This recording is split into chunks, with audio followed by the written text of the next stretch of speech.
Assalamualaikum warahmatullahi wabarakatuh. Halo semuanya, selamat datang di video wawancara hari ini.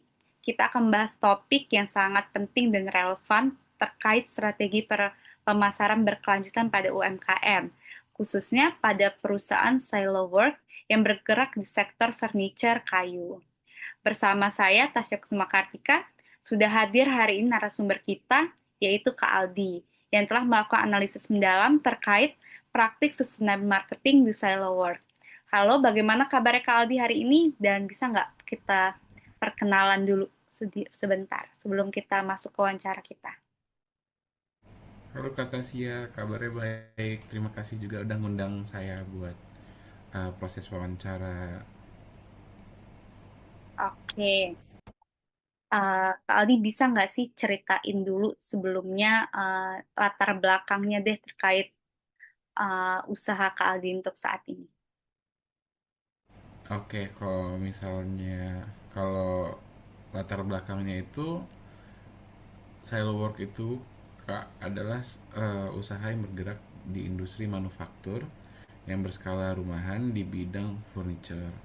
Usaha ini menjual produk yang berbahan dasar kayu, plywood, besi, eh, akrilik dan bahan-bahan pendukung lainnya.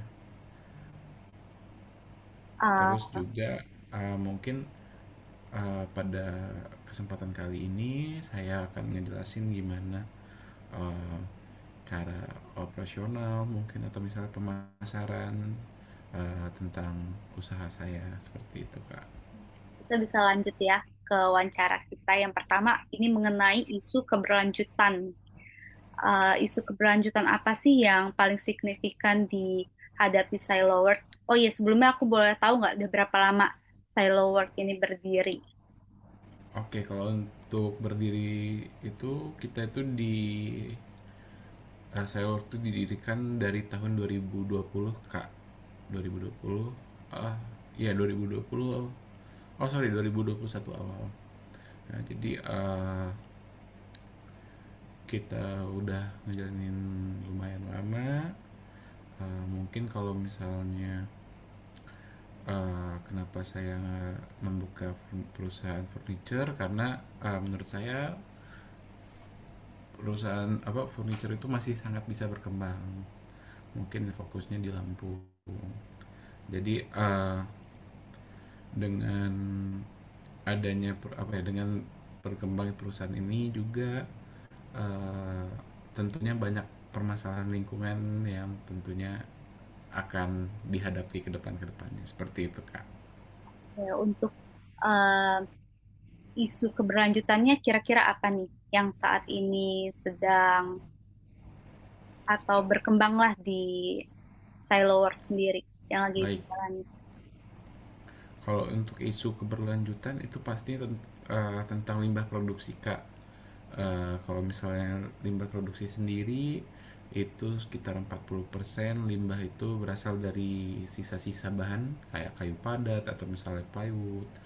Uh, Terus 30% ya sekitar itu dari serbuk kayu. Jadi serbuk kayu itu dari hasil-hasil potongan itu juga jadi limbah dan itu lumayan banyak banget. Terus ada 20% dari kemasan. Kemasan itu seperti kayak uh, sisa sisa kaleng cat atau misalnya kemasan-kemasan lainnya dan juga itu ada 10% itu mungkin dari limbah finishing yang berbahan kimia. Nah, terus uh, kenapa ya ada limbah-limbah ini itu karena banyak faktor Kak. Kalau misalnya kenapa adanya limbah atau misalnya limbahnya banyak, yang pertama itu ada desain produk yang belum efisien. Jadi kalau misalnya desainnya masih belum efisien, bahan bakunya juga makin banyak yang kebuang seperti itu Kak. Terus juga ada penggunaan mesin yang uh, manual gitu, masih banyak belum yang masih optimal gitu mesin-mesinnya. Jadi masih belum produktif dari penggunaan mesin-mesinnya. Terus juga belum ada sistem circularity yang terstruktur. Nah, dampaknya itu bisa berupa pencemaran lingkungan juga di situ. Terus kalau misalnya serbuk kayu itu juga kan lumayan bahaya, apalagi partikel-partikel kecilnya itu bisa masuk ke paru-paru kita. Jadi pekerja di Sailwork sendiri juga menggunakan masker kak, masker yang ada filternya di sini agar uh, mereka itu nggak terlalu apa ya, nggak terlalu terdampak gitu loh dengan serbuk-serbuk kayunya. Terus dengan adanya limbah-limbah ini juga itu juga bisa meningkatkan biaya produksi kak, seperti itu. Oke, dari isu keberlanjutan yang tadi Kak Aldi sampaikan, untuk strategi pemasaran berkelanjutan yang telah dilakukan tuh apa sih dalam silo ini selama kurang lebih sudah mau 5 tahun ya? Ya, kalau untuk isu pemasarannya itu atau misal strategi pemasaran yang berkelanjutan itu ada green marketing sih kak. Kalau green marketing itu kami menggunakan kayu legal dan bersertifikasi. Jadi kita menggunakan kayu-kayu yang sudah memang umurnya bisa dipakai, dan juga kayu yang berlegal atau bersertifikasi juga itu pasti lebih kokoh dan juga lebih baik untuk digunakan sebagai bahan baku.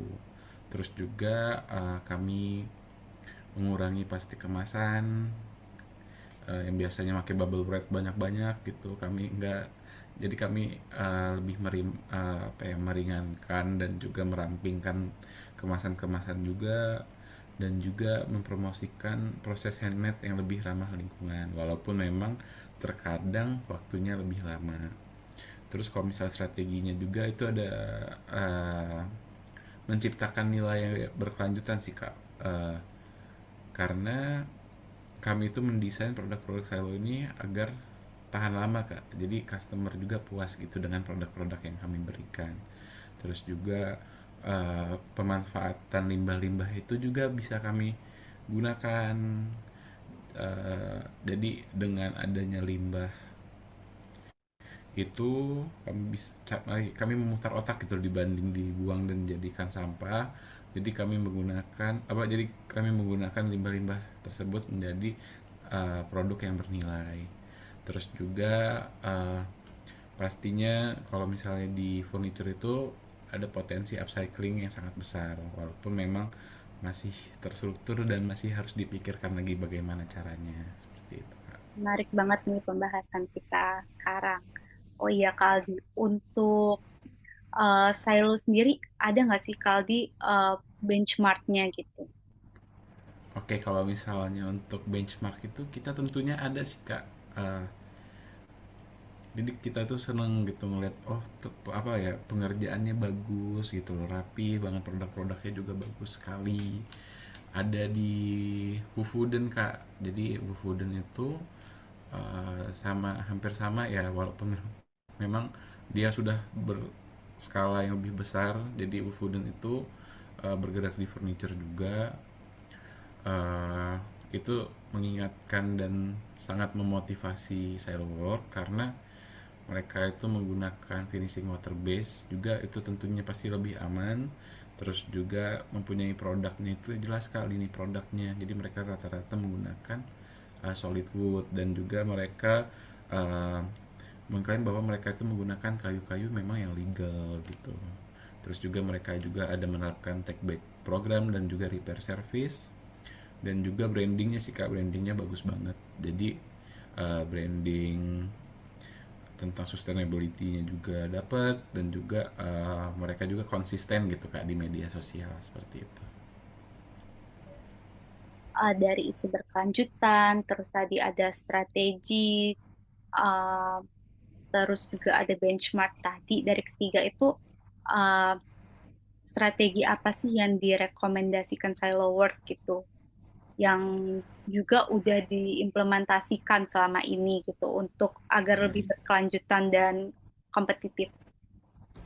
oke. Berarti kalau untuk menciptakan competitive advantage, tentunya kami mengadaptasi strategi. Salah satunya tuh ini sih kak, marketing mix sih kak. Ya, kita juga melihat produk kita atau mengoptimalkan produk kita dengan adanya upcycle produk itu, dan juga menggunakan finishing water base juga agar agar lebih ramah di lingkungan, terus juga mendesain furniture yang lebih kokoh dan juga lebih baik gitu kak, agar tidak cepat rusak gitu. Nah terus juga ada mungkin pricing ya kak ya, pricing kita juga menerapkan harga berbasis nilai value based pricing pada produk-produk eco friendly, dan juga memberikan paket bundling khusus untuk produk yang berkelanjutan. Selanjutnya itu ada distribusi produk juga, yaitu ngeganti bubble wrap itu dengan biodegradable dan juga mengoptimalkan pengiriman untuk mengurangi jejak karbon. Setelah itu juga ada strategi promosi kak, dengan apa ya, kami mungkin akan menciptakan kampanye yaitu from waste to world. Jadi eh, harapannya kami bisa menggunakan atau menciptakan produk-produk dari barang-barang atau limbah-limbah. Nah, terus nanti kami juga ingin memperlihatkan gitu bagaimana perjalanan limbah tersebut menjadi produk yang bernilai.